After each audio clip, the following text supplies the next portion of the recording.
So yun, may naisip na naman si B-Boy. Hindi ko nga pala to akalain mapuputas nga pala tong swimming pool na binili namin. Nagulat nga ako kay nanay, tinatawag niya ako bakit daw pala tinapon ko yung tubig na swimming pool dahil hindi pa nga daw siya nakakaliko dito. Sabi ko naman sa kanya, nanay, hindi ko naman to itatapon dahil hindi pa to sulit. Ito nga palang pinsan ko, pinasok nga pala ako dito sa may kwarto ko at ginising ako. Sabi niya sa akin, ba't hindi ka pagigising, tanghali na? Aantay kita sa labas, ba't hindi ka pagigising?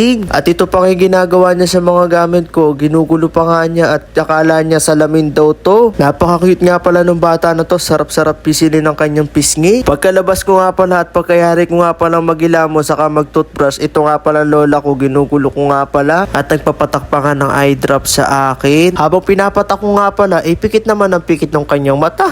Ito nga pala lola ko na to. Sobrang mahal na mahal ko nga pala to dahil nga pala ito lang nagpapasaya ng buhay ko. Wala nga ako masabi dito sa lola ko, sobrang bait sa amin. Minsan makulit kami at napapagalitan kami. Inaaya ko nga pala si lola tapos ayaw nga pala niya. Sabi ko nga sa kanya magja-Jollibee kami, ayaw rin niya sumama. Ito nga si nanay, sa sobrang aga nga pala niya akong inaya dito sa Unitop, kami na nagbukas. Makikita niyo naman po, wala pang katao-tao dito, kami-kami lang at wala pa nagbubukas ng mga pagkain. Pero nga po, nagdiretso na nga po siya sa mga damit at dito na nga pala siya natuwa at dahil nga pala marami siya nakikita mga damit at gusto nga pala niyang bilhin yung mga masisexy mga damit at nakakapayat at inuna nga pala niya ito nga pala naghahanap siya ng mga pantulog. Sa sobrang lawak nga pala nung mall na to kami lang nandito sa may taas, nakakatakot nga pala rito. Yung binuksan na yung sobrang dami ng ilaw naging kampante na kami ni nanay at ito na naman siya, nakakita na naman ng mga magagandang pantulog. Wala na yatang gagawin sa maghapon kundi matulog na lang sa bahay. Ito na naman si Kabiboy, nakaisip na naman ng kalokohan. Nakakita nga pala ako ng swimsuit, ipapabili ko nga pala to kay nanay, papasuot ko nga pala pagka nag-swimming kami. At ito nga pala, papalapit na ako kay nanay, sasabihin ko nga pala sa kanya, ibibili ko nga pala siya pero isusuot niya to pagka nag-swimming kami.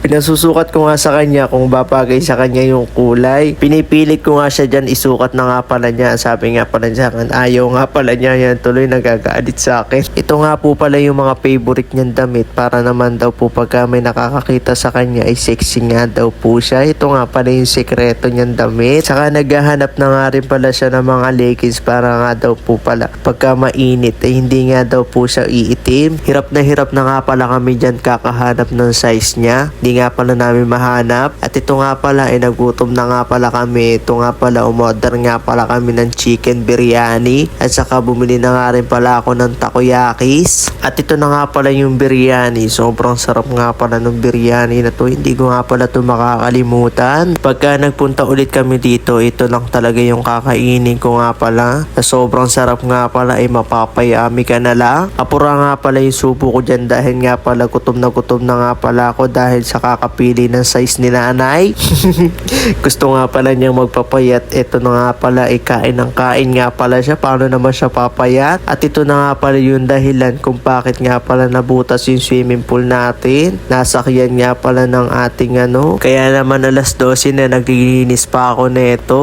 At inaantok na nga pala ako nung time na yun. At ito na nga pala yung ginawa ko. Humiga na nga pala ako nung pagkayari ko nga pala at nasiraan na nga pala ako ng ulo. Naglalangoy nga pala ako kahit wala nga palang tubig. At ito na nga pala nasisiraan na nga pala ako ng bait.